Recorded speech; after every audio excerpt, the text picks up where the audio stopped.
Learners कैसे हैं आप सभी का स्वागत है स्टूडेंट डिजिटल एजुकेशनल प्लेटफॉर्म। तो आज की क्लास में हम बात करने वाले हैं सीबीएसई सीटेट एग्जामिनेशन जुलाई 2024 का जो एग्ज़ाम है, जिसमें आपकी सीडीपी है। सीडीपी आपकी 30 क्वेश्चन आते हैं। आपके 30 क्वेश्चन में आपके 30 मार्क्स के टोटल क्वेश्चन पूछे जाते हैं। तो 30 में से आपको 30 क्वेश्चन का कैसे मिल सकते हैं जब आप पीवाईक्यू लगाते हो, मॉक लगाते हो, ठीक है, और बार बार सिलेबस को रिवीजन करते हो। तो कुछ क्वेश्चंस मैंने इस प्रकार के तैयार किए हैं आपके पूरे सिलेबस को कवर करते हुए, जो आपको 30 में से 30 क्वेश्चन स्कोर करवा सकते हैं। 30 क्वेश्चन आपके सही हो सकते हैं। तो क्वेश्चंस मैंने टोटल 100 क्वेश्चन तैयार किए हैं, जिसमें से पहली क्लास आपकी प्रोवाइड करवा दी गई है और आज की क्लास है सेकंड क्लास, जिसमें आपको थ्योरी एंड क्वेश्चन आपको एक्सप्लेन किया जाएगा। अगर कोई क्वेश्चन ऐसा होगा जिसमें एक्सप्लेनेशन की ज़रूरत है तो आपको एक्सप्लेनेशन भी प्रोवाइड करवाया जाएगा। और ये सीडीपी की जो क्लास है ये आपकी करीब 5 से 6 क्लास में आपकी छोटी छोटी वीडियो के माध्यम से 100 क्वेश्चन कवर करवा दिए जाएंगे। तो क्लास वाइज आपको, टॉपिक वाइज आपको जो वीडियो है वो प्रोवाइड करवा दिया जाएगा। और जो बाल विकास है, तो इसमें आपको सबसे पहले एक चीज़ मैं बता दूं कि आप जो एग्ज़ाम देना चाहते हो सबसे पहले तो उसका लेवल जाने कि आप जिन बच्चों की जो क्वालिफाई है ये एग्ज़ाम, ठीक है, सेंट्रल लेवल की जो ये क्वालिफाइंग एग्ज़ाम है, ये आपको कितने क्लास तक के बच्चों को पढ़ाना है, ठीक है। तो उनको ध्यान में रखते हुए आपको ये पेपर अटेम्प्ट करना है। सीडीपी का स्पेशल सीडीपी का जो पोर्शन है वो बच्चों को ध्यान में रखते हुए अटेम्प्ट करना है कि आपको उसमें बच्चों के बारे में कभी भी नेगेटिव चीज़ें, उसमें अगर नेगेटिव चीज़ें हैं तो उन चीज़ों को आपको उन ऑप्शंस को आपको सबसे पहले एलिमिनेट करना है, ठीक है। उन क्वेश्चंस को हटा देना है, ऑप्शन को हटा देना है अगर कोई ऑप्शन आपका बच्चों के बारे में नेगेटिव बात कर रहा है, ठीक है। तो बच्चों की आपकी जो ये क्लास होती है, जो एक तो आता है आपका फर्स्ट क्लास से 5th क्लास के लिए आपकी सीडीपी पूछी जाती है।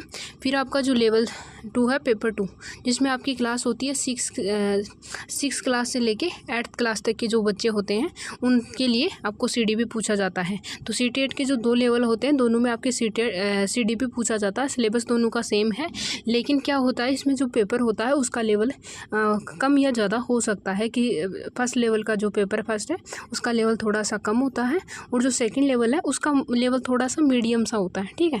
ज़्यादा हाई लेवल के यहाँ पे क्वेश्चन नहीं पूछे जाते, लेवल जितना इतना हार्ड नहीं होता है, तो मीडियम क्वेश्चंस यहाँ पे पूछे जाते हैं।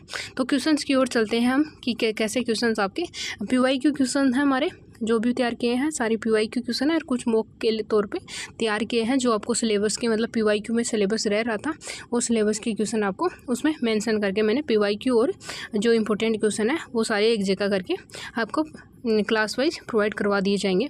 तो चलो क्वेश्चन की ओर देखते हैं। तो यहाँ पे आपका प्रश्न प्रथम प्रश्न है, इसमें पूछा गया है कि प्रगतिशील कक्षा की विशेषता क्या है। तो एक प्रोग्रेसिव क्लासरूम है, इसकी आपको विशेषता बतानी है, ठीक है। इसको कैरेक्टराइज करना है कि एक जो प्रगतिशील कक्षा है, ठीक है, उसको किस प्रकार की किन विशेषताओं को उनमें शामिल किया जाता है कि एक क्लास में ये विशेषताएं होनी चाहिए, उस क्लास को हम प्रगतिशील क्लास कहेंगे। तो क्या शिक्षक की गतिशीलता को ध्यान में रखते हुए, क्या ये करेक्ट है? बिल्कुल ये भी चीज़ करेक्ट है कि एक शिक्षक गतिशील होना चाहिए, ठीक है। फिर है यहाँ पे लचीला समूहीकरण, flexible grouping, autonomy to children, ठीक है। फिर है बच्चों की स्वायत्तता, ठीक है, यहाँ पे ये ऑप्शन थोड़ा सा गलत दे रखा है। फिर है यहाँ पे बहुत सारी सामग्रियों का प्रावधान। तो क्या ये सारे ऑप्शन आपके सही हैं? बिल्कुल सारे ऑप्शन आपके सही हैं। एक प्रगतिशील जो क्लास होती है इसकी ये सभी विशेषताएं होती हैं। नेक्स्ट क्वेश्चन की बात करते हैं। नेक्स्ट क्वेश्चन में पूछा गया है कि एक बालक केंद्रित कक्षा में क्या होना चाहिए। एक जो बालक केंद्रित कक्षा होती है, किसके सेंटर्ड चाइल्ड सेंटर्ड जो क्लास होती है उसमें क्या होना चाहिए, ठीक है, क्या होना चाहिए उस क्लास में जो बच्चे केंद्रित होती है, बालक केंद्रित होती है, उस क्लास में क्या होना चाहिए। तो ये आप नॉर्मल सा क्वेश्चन लगा सकते हो कि अगर एक क्लास है जो चाइल्ड सेंटर्ड है उसमें क्या होना चाहिए, बहुत से संसाधनों का प्रावधान होना चाहिए, ठीक है, और लचीलापन होना चाहिए, फ्लेक्सिबिलिटी होनी चाहिए, ठीक है, समूहीकरण में फ्लेक्सिबिलिटी होनी चाहिए। फिर पाठ्यपुस्तक ज्ञान का एकमात्र आधार है। तो क्या पाठ्यपुस्तक ज्ञान मात्र का एकमात्र आधार है? ठीक है। ज्ञान प्राप्त करने का मतलब एकमात्र आधार क्या पाठ्य पुस्तकें होती हैं, चाइल्ड सेंटर्ड जो है लेवल होता है उसमें? बिल्कुल नहीं, एकमात्र आधार नहीं होता। बच्चा कहीं से भी सीख सकता है, समाज से भी सीख सकता है, जो अपना जो ग्रुप होता है, ठीक है, अपने जो क्लास के बच्चे होते हैं उनसे भी सीख सकता है, ठीक है, समाज के लोगों से भी सीख सकता है, अपने फैमिली मेम्बर से भी सीख सकता है। छात्रों को सक्रिय सहभागिता, ये बिल्कुल सही है कि उसमें छात्रों की सक्रिय जो सहभागिता होती है वो भी एक बालक केंद्रित कक्षा होनी, एक बालक केंद्रित जो कक्षा होती है उसमें छात्रों की सक्रिय सहभागिता होनी चाहिए। तो यहाँ पे आपके जो ऑप्शन है, ठीक है, फर्स्ट ऑप्शन, सेकंड ऑप्शन और फोर्थ ऑप्शन, ये आपके तीनों ऑप्शन सही हैं। तो फर्स्ट ऑप्शन आपका यहाँ पे सही हो जाएगा। नेक्स्ट क्वेश्चन बात करते हैं। क्वेश्चन नंबर 3 है। 3 क्वेश्चन में पूछा गया है कि जब मिस्टर राम ने सभी आवश्यक सामग्री और अच्छी तरह से तैयार गतिविधियों के साथ विज्ञान पढ़ाने के लिए अपनी कक्षा में प्रवेश किया तो उन्हें एक शोर वर्ग का सामना करना पड़ा। 2 छात्र एक लड़ाई में शामिल थे और अन्य चिल्ला रहे थे और लड़ रहे थे, को उत्तेजित कर रहे थे, ठीक है, लड़ रहे थे और छात्रों को भी उत्तेजित कर रहे थे कि आप भी लड़ो। तो शिक्षक की इसमें कमी थी। तो किस प्रकार की एक शिक्षक की कमी थी कि बच्चे क्लास में, ठीक है, मारपीट कर रहे थे, चिल्ला रहे थे, ठीक है, उधम मचा रहे थे, ठीक है, छात्रों को भड़का रहे थे, ठीक है, क्लासरूम को नियंत्रित कर रहे थे। तो इसमें एक शिक्षक की क्या कमी रहती है? तो इसमें शिक्षक की कमी रहती है कि उन्होंने जो क्लासरूम है उसका प्रबंध अच्छा नहीं किया है। क्लासरूम मैनेजरियल जो स्किल है उसकी यहाँ पे कमी देखने को मिली है। तो यहाँ पे 3 ऑप्शन आपका सही हो जाएगा कि आप भी देखते हो कि हम जब क्लासरूम में छोटे थे तो अगर हमारे टीचर में मतलब इतना मैनेजमेंट करने का जो तरीका नहीं होता था तो हम उनकी बातें नहीं सुनते थे, हम उधम मचाते थे, कॉपियाँ फाड़ते थे, ठीक है, चील गाड़ी उड़ाते थे। तो इस प्रकार की जो है चीज़ें आप अपने जो क्लास से है उनसे भी रिलेट कीजिए, अपनी दैनिक जीवन से भी उनको रिलेट करने की कोशिश कीजिए CDP को।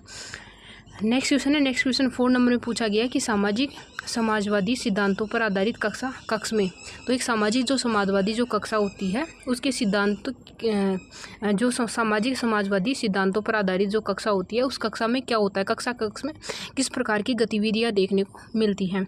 तो क्वेश्चन नंबर 4 में आपका जो पूछा गया है कि एक सामाजिक जो सामाजिक रचनावादी सिद्धांतों पर आधारित जो कक्ष होता है उसमें देखने को मिलता है यहाँ पे गतिविधियों के अनुसार बैठने की व्यवस्था में बदलाव होता है, ठीक है। तो यहाँ पे करेक्ट ऑप्शन आपका 3 ऑप्शन हो जाएगा। नेक्स्ट क्वेश्चन है क्वेश्चन नंबर 5 क्वेश्चन में पूछा गया है कि विविध भाषा व जाति से आने वाले विद्यार्थियों की कक्षा में क्या महत्वपूर्ण है। तो एक जो विविध भाषाएं जाति में आने वाले जो विद्यार्थी होते हैं, कक्षा में जो विद्यार्थी आते हैं उनकी जो महत्वपूर्ण है वो क्या है, उनके लिए क्या महत्वपूर्ण है। तो क्वेश्चन नंबर 5 है, 5 में पूछा गया है, उसके अकॉर्डिंग आपका आंसर होगा कि यह समझता है कि सभी बच्चों में सीखने की क्षमता है तथा ऐसी गतिविधियों की योजना बनाना जो उन्हें अपनी गति से प्रगति करने में मदद कर सकेगी। तो यहाँ पे सेकंड ऑप्शन आपका सही हो जाएगा। नेक्स्ट क्वेश्चन है क्वेश्चन नंबर 6 क्वेश्चन में पूछा गया है कि शिक्षार्थियों की सक्रिय संलग्नता, ठीक है, संलग्नता ऐसी कक्षा संस्कृति की मांग करती है जो, तो कैसी संस्कृति की मांग करती है? एक सक्रिय संलग्नता ऐसी कक्षा संस्कृति की मांग करती है, ठीक है। किसकी सक्रिय संलग्नता? 2 शिक्षार्थी होते हैं उनकी। तो इसमें करेक्ट आंसर आपका हो जाएगा 6 ऑप्शन में। तो 6 ऑप्शन में जो क्वेश्चन पूछा गया है उसके अकॉर्डिंग आप शामिल कर सकते हो कि उसमें जानकारी की एकमात्र प्रत्यास्मरण, ठीक है। यहाँ पे पूछा गया मेरी रिकॉल ऑफ इंफॉर्मेशन। और नेक्स्ट है आपका यहाँ पे जो क्वेश्चन पूछा गया है 6 क्वेश्चन, उसके अकॉर्डिंग आपका करेक्ट ऑप्शन 4 ऑप्शन होता है, ठीक है। ये गलत है, यहाँ पे विमर्श चिंतन आपका रिफ्लेक्शन होना चाहिए, ठीक है, और यहाँ पे चर्चा डिस्कशन शामिल होना चाहिए। तो 3 और 4 ऑप्शन आपके यहाँ पे सही हो जाएंगे अकॉर्डिंग 6 क्वेश्चन। तो करेक्ट आंसर आपका हो जाएगा यहाँ पे 4 क्वेश्चन। नेक्स्ट क्वेश्चन है क्वेश्चन नंबर 6 कर लिया। क्वेश्चन नंबर 7, क्वेश्चन नंबर 7 में पूछा गया है कि अभिकथन दे रखा है आपके पास में, ठीक है, अजसन दे रखी है और एक रीजन दे रखा है। तो आपको बताना है कि दोनों कथन सही है, एक्सप्लेनेशन क्या इनकी सही है। तो यहाँ पे आपके पास में अजसन और रीज़न दे रखे हैं। तो अजसन में क्या बताया गया है कि एक शिक्षिका अपनी 6ठी कक्षा में के विद्यार्थियों के साथ सार्थक कक्षा चर्चा करने के लिए मानदंडों और नियमों पर चर्चा करती है। क्या ये सही है क्लासरूम के लिए कि वो क्या करती है? मानदंडों के आधार पर 6ठी कक्षा के विद्यार्थियों के साथ सार्थक कक्षा चर्चा करने के लिए मानदंड और नियम पर चर्चा करती है। तो क्या ये सही है? Question number 7। तो ये बिल्कुल यहाँ पे ये सही चीज़ कही गई है, ठीक है। एक ऑप्शन आपका सही है। फिर रीज़न बता रखा है कि शिक्षकों को हमेशा कक्षा में नियंत्रण रखना चाहिए और विद्यार्थियों से परामर्श किए बिना कक्षा के नियमों को निर्देशित करना चाहिए। क्या एक कथन आपका कारण सही है इसका, कि विद्यार्थियों को बिना बताए आप कक्षा को निर्देशित करना चाहिए, ठीक है। उनको बिना बताए आप वहाँ पे अपने अकॉर्डिंग ही, ठीक है, क्लास को मॉनिटर करने की जो है वो प्लानिंग करें। बिल्कुल ये चीज़ सही नहीं है, ये नेगेटिव पॉइंट है आपके। जो बालक होते हैं, जो क्लास के विद्यार्थी होते हैं, छठी कक्षा के जो विद्यार्थियों की यहाँ पे बात की गई है। अगर इस प्रकार के आपके पास में यहाँ पे डाटा दे रखा है कि कौन सी क्लास का बालक है, तो यहाँ पे नेगेटिव पॉइंट है, तो आपका 3 ऑप्शन यहाँ पे सही हो जाएगा कि आपका कथन एक सही है, ठीक है। विद्यार्थियों के साथ कक्षा परामर्श होना चाहिए, ठीक है। मानदंडों और नियमों की चर्चा होनी चाहिए, लेकिन उनको बिना बताए ही जो कक्षा का जो, ठीक है, नियंत्रण रखना चाहिए। तो ये आपका नेगेटिव पॉइंट हो जाता है आर।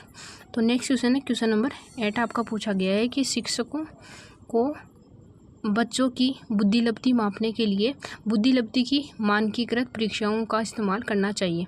क्या ये सही है क्वेश्चन नंबर 8 में? बिल्कुल ये गलत चीज़ है। बुद्धिलब्धि से में प्राप्त अंक शिक्षकों और विद्यार्थियों के अकादमिक प्रदर्शन और भविष्य में सफलता की भविष्यवाणी करने में मदद करते हैं। क्या बच्चों की अगर क्लास 6 में, क्लास 7 में, क्लास 8 में अगर अच्छा स्कोर हो रहा है, क्या उनका फ्यूचर ये है कि वो आगे जाके फ्यूचर में सक्सेसफुल होंगे? तो सक्सेसफुल जो है यहाँ पे, सक्सेसफुल सफलता के बारे में बात की गई है कि अगर उनको स्कोर अच्छा करते हैं तो वो फ्यूचर में सक्सेसफुल होंगे। तो बिल्कुल ये चीज़, दोनों चीज़ें आपकी नेगेटिव है। तो यहाँ पे 4 ऑप्शन आपका सही हो जाएगा। नेक्स्ट क्वेश्चन है क्वेश्चन नंबर 9। क्वेश्चन नंबर 9 में पूछा गया है कि राम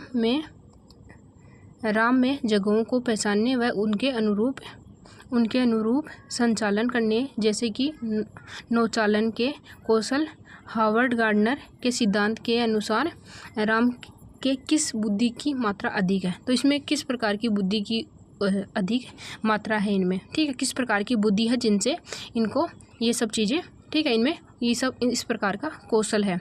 तो 9 क्वेश्चन है, इसका करेक्ट आंसर आपका हो जाएगा स्थानिक बुद्धि है, ठीक है। यहाँ पे करेक्ट आंसर आपका 3 ऑप्शन हो जाएगा। नेक्स्ट क्वेश्चन है क्वेश्चन नंबर 10। आसिमा दूसरों की मनोदशा और अभिप्रेरणा के प्रति समझ बना लेने की उच्च स्तरीय योग्यता के कारण अपने मित्रों में बहुत ही लोकप्रिय है। हावर्ड गार्डनर के अनुसार बहुबुद्धि सिद्धांत के अनुसार आसिमा बुद्धि की उच्च स्तरीय क्षमता रखती है। तो आसिमा किस प्रकार की बुद्धि की क्षमता रखती है? तो क्वेश्चन नंबर 10 है, इसका करेक्ट आंसर हो जाएगा। इसमें अंतर्व्यक्तिक, ठीक है, इंटरपर्सनल जो बुद्धि है, इंटेलिजेंस है, वो यहाँ पे देखने को मिलती है। तो करेक्ट आंसर आपका एक ऑप्शन हो जाता है। नेक्स्ट क्वेश्चन है क्वेश्चन नंबर 11 नंबर क्वेश्चन में पूछा गया है कि सामाजिक अध्ययन शिक्षक श्री साजिद ने अपने छात्रों को एक कार्यभार, ठीक है, असाइनमेंट दिया, शहर में यातायात जाम से कैसे बचें, ठीक है। शिक्षक किस बात को बढ़ावा देना चाहता है? तो यहाँ पे जो शिक्षक है, इन्होंने क्या बोला है कि सामाजिक अध्ययन शिक्षक श्री साजिद ने अपने छात्र को एक कार्यभार सोचा, असाइनमेंट दिया उनको कि शहर में जो यातायात जाम से कैसे बचें, ठीक है, ये इनका असाइनमेंट का टॉपिक है। तो ये किस प्रकार का आपकी बात को बढ़ावा देता है? तो यहाँ पे इसका करेक्ट आंसर आपका हो जाएगा अलग सोच, ठीक है, डाइवर्जेंट जो सोच है उसके बारे में बात करता है। तो एक ऑप्शन आपका सही हो जाएगा। क्वेश्चन नंबर 12 है कि निम्नलिखित में से कौन सा प्रश्न शिक्षार्थियों में समालोचनात्मक चिंतन जो चिंतन है, क्रिटिकल जो थिंकिंग है, समुन्नत करेगा, ठीक है। तो यहाँ पे करेक्ट आंसर आपका हो जाएगा। इसमें 523 को 62 से गुना करो, ठीक है। 12 क्वेश्चन है। और यहाँ पे हरियाणा कब एक स्वतंत्र राज्य बना? गंगा नदी का उद्गम कहाँ से है? आप अपने शहर में जल भराव की समस्या का समाधान कैसे करेंगे? तो यहाँ पे क्या पूछा गया? समालोचनात्मक आपको, ठीक है, समालोचनात्मक करना है, क्रिटिकल थिंकिंग के बेस पे यहाँ पे क्वेश्चन पूछा गया है। तो यहाँ पे करेक्ट आंसर आपका 4 ऑप्शन हो जाएगा। नेक्स्ट क्वेश्चन है क्वेश्चन नंबर 13 क्वेश्चन में पूछा गया है कि विद्यार्थियों में समालोचनात्मक चिंतन में समुन्नत करने के लिए अध्यापक को क्या करना चाहिए? तो अध्यापक को करना चाहिए यहाँ पे खुले अंत वाले मुक्तोत्तर प्रश्न अपसारी चिंतन। ठीक है, फर्स्ट आपका हो गया यहाँ पे करेक्ट आंसर। कितने नंबर क्वेश्चन का? क्वेश्चन नंबर 13 नंबर क्वेश्चन का करेक्ट आंसर आपका हो जाएगा कि यहाँ पे खुले अंत वाले मुक्तोत्तर प्रश्न और जिनमें शामिल अपसारी चिंतन शामिल है प्रस्तुत करने चाहिए। तो करेक्ट आंसर आपका एक ऑप्शन हो जाएगा। इसी प्रकार के हूबहू क्वेश्चन आपको सीटेट में देखने को मिलेंगे। ये PYQ पेपर है। नेक्स्ट क्वेश्चन है क्वेश्चन नंबर 14 है, जिसमें पूछा गया है कि नैतिक तर्क आदर्श पारस्परिकता की समझ पर आधारित है। स्वर्णिम नियम जिसमें व्यक्ति कोहलबर्ग के नैतिक विकास के सिद्धांत में किस स्तर पर शिक्षक दूसरों की स्वीकृति बनाए रखना चाहते हैं। तो करेक्ट आंसर आपका 14 का हो जाएगा। 4 ऑप्शन यहाँ पे अच्छा लड़का अच्छी लड़की अभिविन्यास, गुड बॉय गुड गर्ल, यहाँ पे थोड़ा सा रॉन्ग टाइपिंग है, good boy good girl orientation. ठीक है, करेक्ट आंसर आपका 4 ऑप्शन हो जाएगा। नेक्स्ट क्वेश्चन है क्वेश्चन नंबर 15 में क्या पूछा गया है कि आर्यन अपने उत्तरदायित्वों को पूरा करने के लिए अपने कार्यों को विद्यालय के संविधान के अनुसार निर्देशित करता है। इस समय आर्यन नैतिक तार्किकता के किस स्तर पर है? तो वह नैतिक तार्किकता की परंपरागत, ठीक है, कन्वेंशनल जो है, यहाँ पे 2 ऑप्शन आपका सही हो जाएगा। तो चलो मिलते हैं नेक्स्ट क्लास में। आज की क्लास में हमने 15 क्वेश्चन कवर कर लिए हैं। तो इस प्रकार के हमारे टोटल क्वेश्चन हो गए 35 क्वेश्चन हमारे कवर हो चुके हैं। नेक्स्ट क्लास में आपके जो बाकी बचे हुए क्वेश्चन हैं उनको कवर करेंगे। तो thank you, have a great day, bye bye, take care.